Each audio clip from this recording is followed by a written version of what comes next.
बोले राष्ट्रीय देश के संबंधित एक दो गीत हो जाए तो आइए मैं उन्हीं का प्रारंभिकरण करता हूँ। कहे दो धरती अरुअंबर से, कहे दो धरती अरुअंबर से, कहे दो हर ताल समुंदर से, कहे दो कारगिल की घाटी से, कहे दो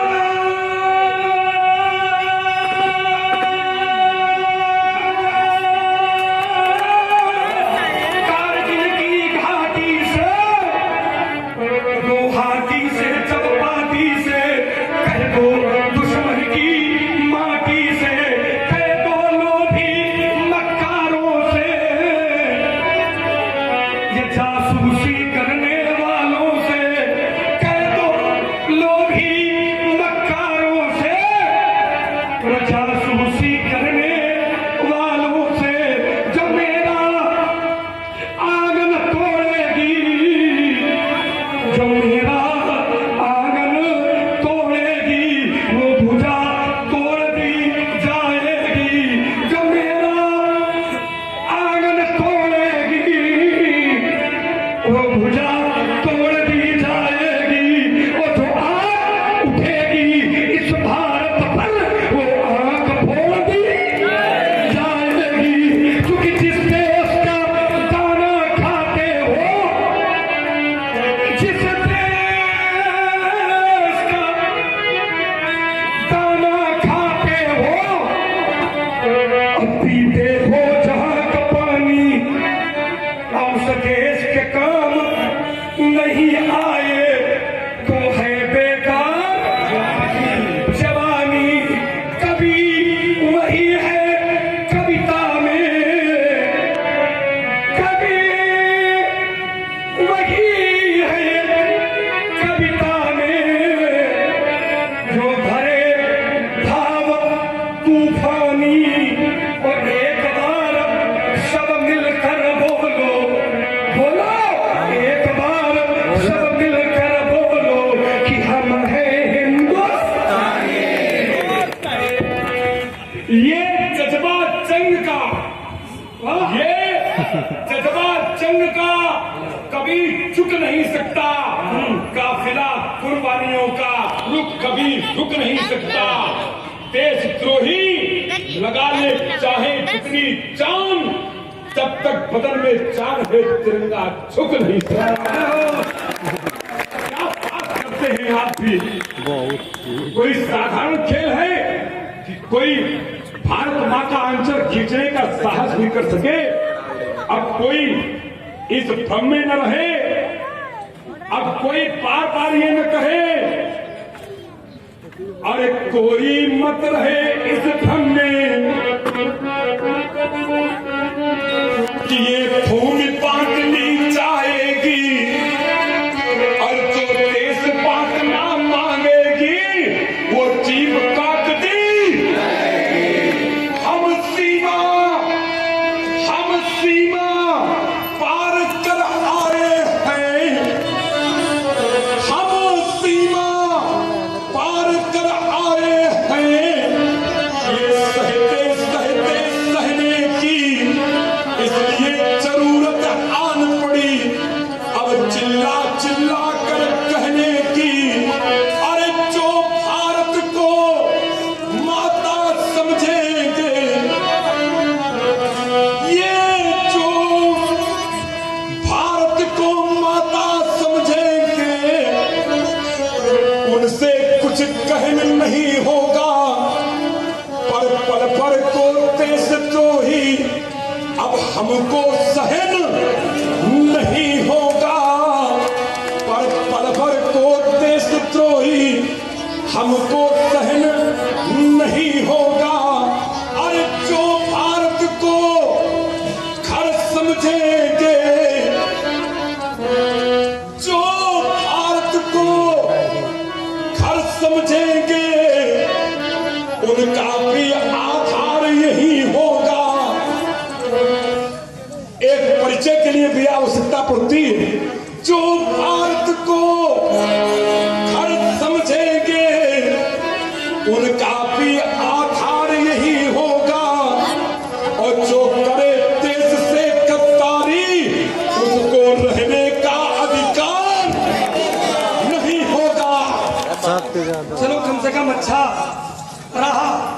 अच्छा ये रहा कि अभी तक जो भी महाराज जी कहते रहे तो मैं इनकी बात काटता रहा, और जो मैं कहता रहा वो परेशान भी काटते रहे।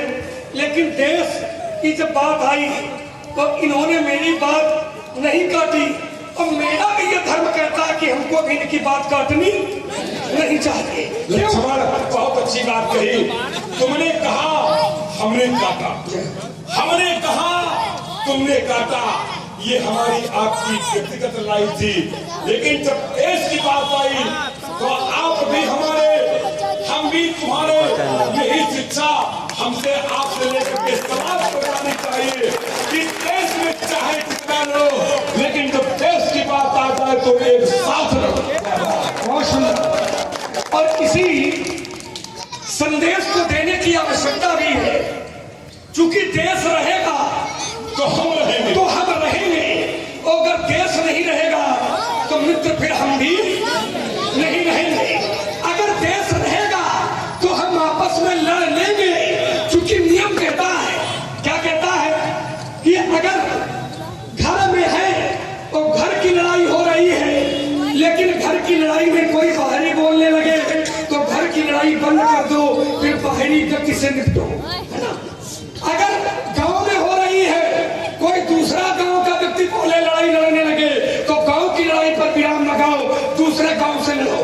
लेकिन अगर देश की बात आ जाए तो सब लड़ाई बंद कर दो, बस एक झंडे के नीचे दिखाई पड़ो, और जब एक झंडे के नीचे दिखाई पड़ोगे तभी तो हम ये कह सकते हैं कि ये भारत है।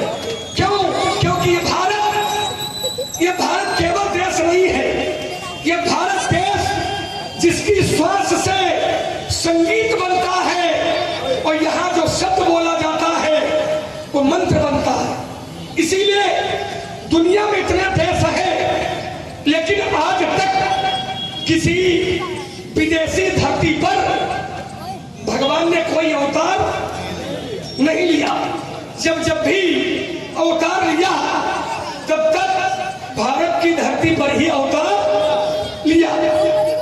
एक दिन चिंतन किया कि आखिर ऐसा क्यों है, क्योंकि परमात्मा ने तो हमको भी पैदा किया है और विदेशी लोगों को भी पैदा किया है, तो परमात्मा का अवतार भारत में ही क्यों होता है।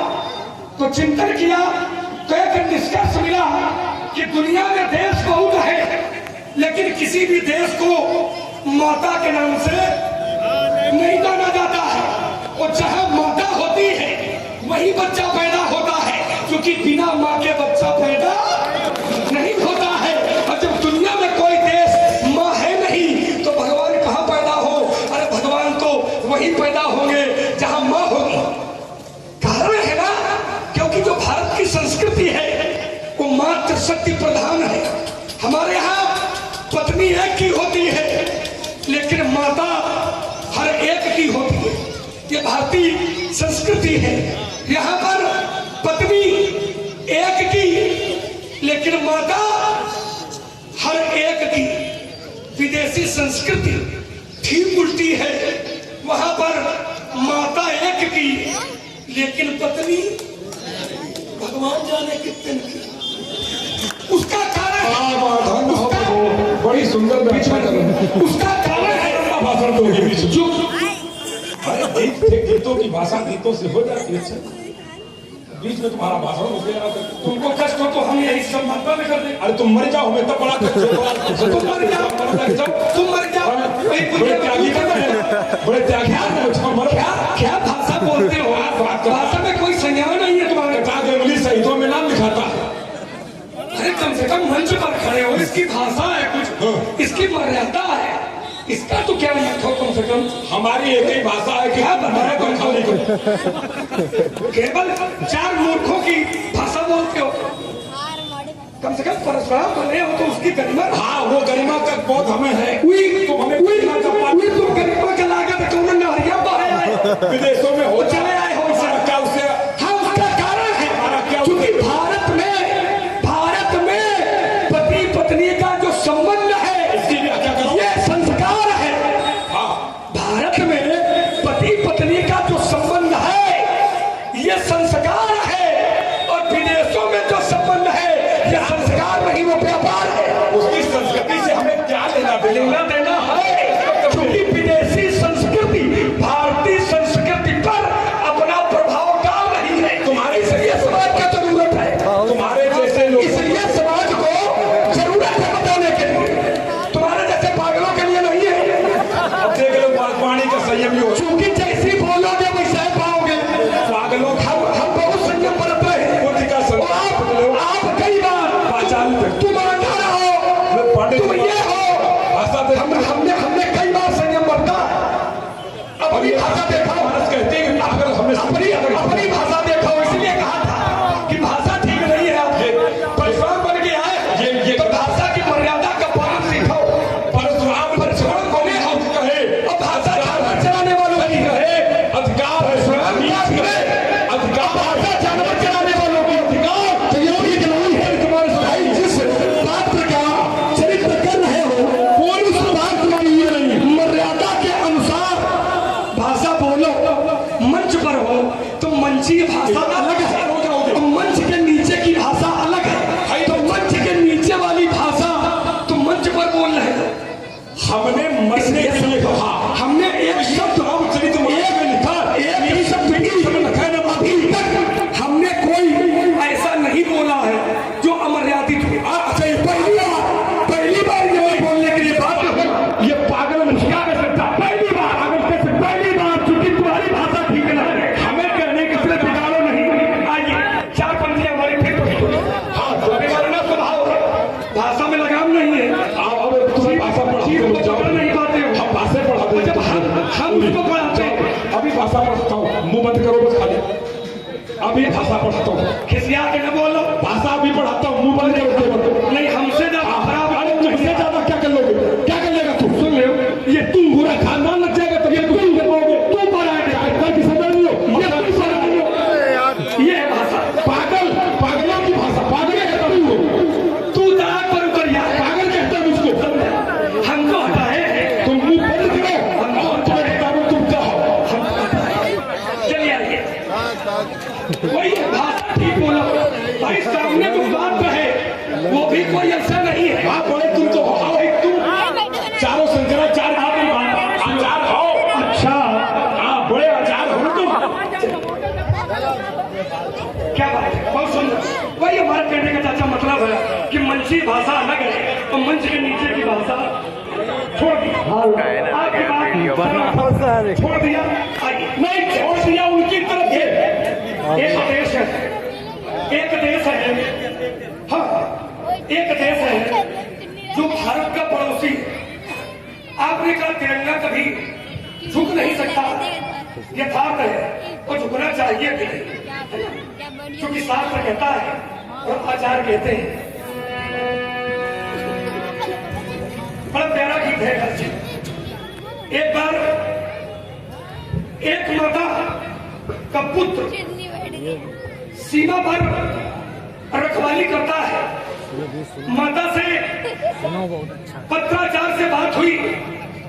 माता को बताया कि माँ, परसों मैं आपके चरणों के दर्शन करूंगा।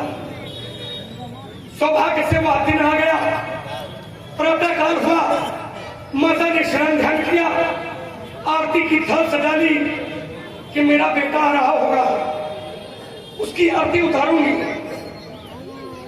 दुर्भाग्य था मित्र कि माता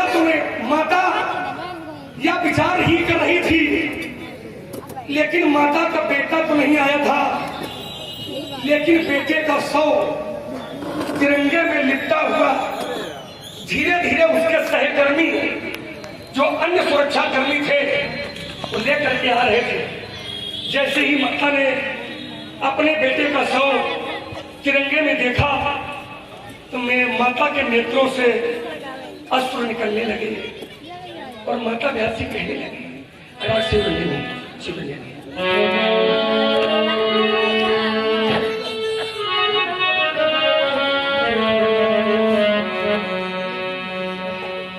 छोड़ करके पूजा की, जय हो,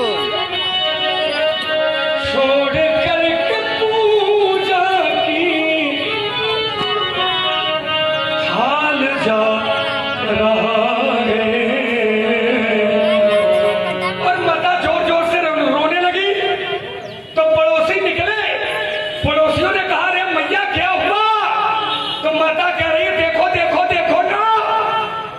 तिरंगे में लिपटा मेरा लाल आ रहा है। पड़ोसी ने पूछा, क्या भैया ये आपका बेटा है? कहा हाँ। कहा लेकिन मेरी कोख धन्य हो गई, इसने माँ की सेवा की, इसने माँ की सेवा की, वचन निभाया है, माता की माता का। क्योंकि ये तो धरती माँ है, ये मेरी माँ नहीं है, ये तो मेरी माँ की भी माँ है। माँ की सेवा की, वचन निभाया है, माता की माता का कर्ज उतारा है, छोड़ करके पूजा की थाल जा रहा है। कभी तो एक कवि ने कह दिया, जिस समय उस माता की गोद देखी तो एक कवि ने 4 पंक्तियां लिखी कि बहुत हो गया, लेकिन अब किसी माँ की गोद शहीद नहीं होगी, अब किसी माँ की गोद शहीद नहीं होगी। और शहीद अगर हुई तो फिर पड़ोसी देश में ईद नहीं होगी। सुधर